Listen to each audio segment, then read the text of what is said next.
Alden Richards ay nasa trabaho, kumukuha ng triple role bilang aktor, producer, at direktor sa kanyang paparating na proyekto. Isang pangarap na matagal na niyang gustong tuparin. Ito ang aking unang pagiging direktor.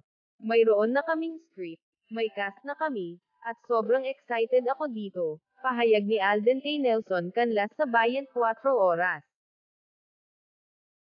Hindi pa ibinunyag ni Alden ang mga detalye tungkol sa proyektong ito, ngunit nagsimula na silang mag-shooting. Good luck, Alden, sa iyong mga bagong endeavors. Kayo mga ka-showbiz buzz, alam nyo bang napakambisyoso at determinado ni Alden? Mangyaring mag-iwan ng inyong mga komento at reaksyon sa ibaba.